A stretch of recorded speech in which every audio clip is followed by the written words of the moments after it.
मुहर्रम पर ban, CM Yogi Adityanath का बड़ा आदेश। क्या मुहर्रम से पहले फिर एक बड़ा फैसला ले लिया गया है? क्या वजह है कि जैसे ही किसी मुस्लिम त्योहारों का समय आता है उससे पहले नए नियम, नई गाइडलाइन और नए आदेशों की खबरें लगातार सामने आने लगती हैं। क्या सरकार सिर्फ कानून व्यवस्था बनाए रखने के लिए ये गाइडलाइन जारी करती है मुसलमान त्योहारों से पहले, या फिर सोशल मीडिया पर उठ रहे उन सवालों में भी दम है जिसमें साफ तौर पर कहा जा रहा है कि एक खास वर्ग को बार बार निशाने पर लिया जाता है? मुहर्रम को लेकर सीएम योगी आदित्यनाथ द्वारा क्या कुछ गाइडलाइन जारी की गई है, क्या निर्देश दिए गए हैं, सब आपको सिलसिलेवार तरीके से आज इस रिपोर्ट में दिखाऊंगी। नमस्कार, आदाब, मैं हूं आपके साथ फराह खान और आप देख रहे हैं पीआरपी। दोस्तों, अभी उत्तर प्रदेश से एक बहुत बड़ी खबर निकलकर सामने आई है। बकरीद गुजरने के बाद अब मुहर्रम को लेकर योगी सरकार ने नई गाइडलाइंस, नए निर्देश जारी कर दिए हैं। मुख्यमंत्री योगी आदित्यनाथ की अध्यक्षता में हुई अहम बैठक के बाद प्रशासन को साफ खुले तौर पर साफ निर्देश दिए गए हैं कि मुहर्रम के दौरान हथियारों का प्रदर्शन नहीं होगा और ताजियों की ऊंचाई भी निर्धारित सीमा से अधिक नहीं होने दी जाएगी।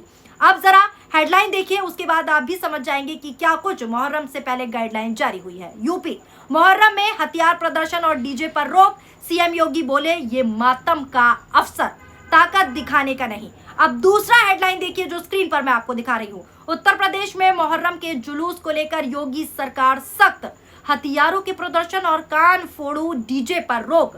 12 फीट से ऊंचे ताजिए को नहीं मिलेगी इजाजत। यानी साफ तौर पर कहूं तो मुख्यमंत्री योगी आदित्यनाथ ने साफ कहा है, साफ निर्देश दिए हैं कि मुहर्रम मातम का अवसर है, शक्ति प्रदर्शन का नहीं। लेकिन इस बयान के सामने आते ही सोशल मीडिया पर नई बहस तेज हो गई है। लोग सवाल पूछ रहे हैं, सवाल बड़े हैं कि आखिर हर बार मुस्लिम त्योहारों से पहले ही ऐसे फैसले क्यों सामने आते हैं?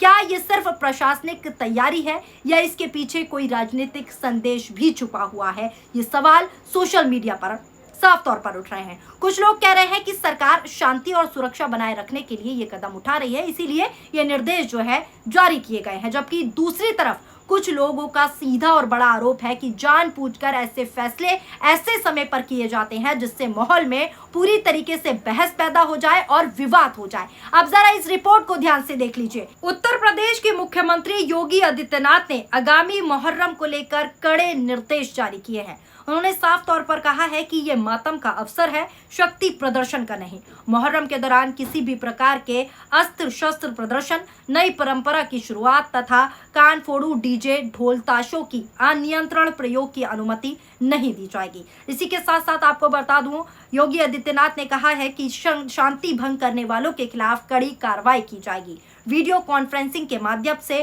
प्रदेश की कानून व्यवस्था, आगामी त्योहारों की तैयारियों की उच्च स्तरीय समीक्षा करते हुए मुख्यमंत्री ने साफ तौर पर ये निर्देश जारी किए हैं कि सभी जिला अधिकारी और साथ ही साथ एसपी मुहर्रम की व्यवस्थाओं को लेकर पहले से संवाद स्थापित करें और ये सुनिश्चित करें कि किसी भी जिले में कानून व्यवस्था के साथ खिलवाड़ जो है नहीं किया जाएगा, कानून व्यवस्था खिलवाड़ की घटनाएं ना होना पाए।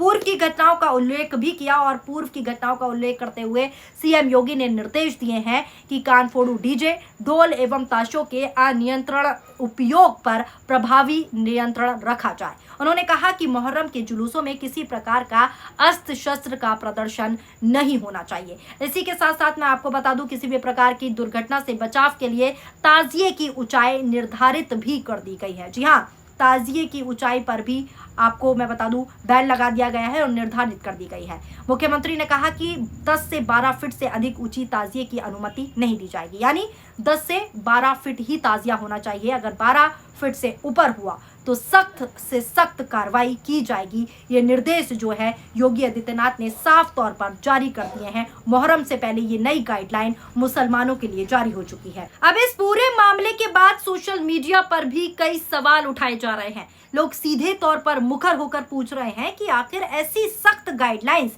और प्रतिबंधों की चर्चा अक्सर मुस्लिम त्योहारों से पहले ही क्यों देखने को मिलती है? ये गाइडलाइन, ये सख्ती पहले भी तो हो सकती थी। कुछ यूजर सवाल उठा रहे हैं कि जब कावड़ यात्रा निकलती है तब डीजे की आवाज, जुलूसों के होने वाले प्रदर्शन या सार्वजनिक आयोजनों को लेकर इस तरह की बहस और सख्ती की खबरें उतनी प्रमुखता से, उतनी प्राथमिकता से क्यों नहीं दिखाई देती जितनी अब मुसलमान त्योहारों पर दिखाई दे रही है। सोशल मीडिया पर दोस्तों ये भी कहा जा रहा है कि क्या कानून और नियम सभी धार्मिक आयोजनों के लिए एक समान नहीं होना चाहिए, या फिर अलग अलग परिस्थितियों के लिए अलग अलग हिसाब से फैसले लिए जाते हैं। क्या कानून सबके लिए अलग अलग है? कुछ लोगों का सीधा बड़ा आरोप है कि इस तरह के फैसले से एक वर्ग विशेष को यह संदेश जाता है कि उसके धार्मिक आयोजनों को अतिरिक्त निगरानी और पूरी तरीके से प्रतिबंधों के दायरे में देखा जा रहा है।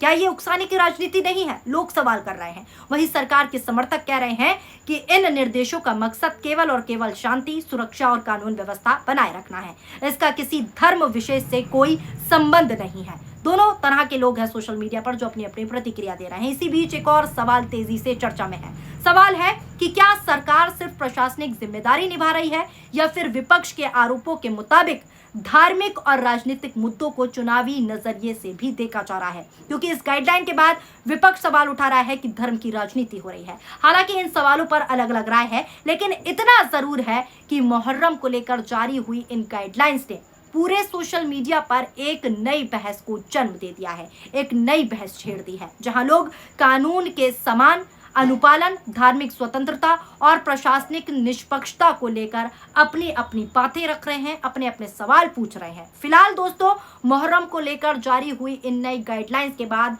बहस जो है तेज हो चुकी है। धर्म का कार्ड खेला जा रहा है, ये सवाल हो रहे हैं। एक तरफ सरकार का कहना है कि ये फैसला शांति, सुरक्षा और कानून व्यवस्था बनाए रखने के लिए है, तो वहीं दूसरे वर्ग की बात करूं तो दूसरी तरफ जो है सोशल मीडिया पर कई लोग इन फैसलों के समय और इन फैसलों के तरीकों को लेकर बड़े बड़े सवाल दाग रहे हैं सरकार पर।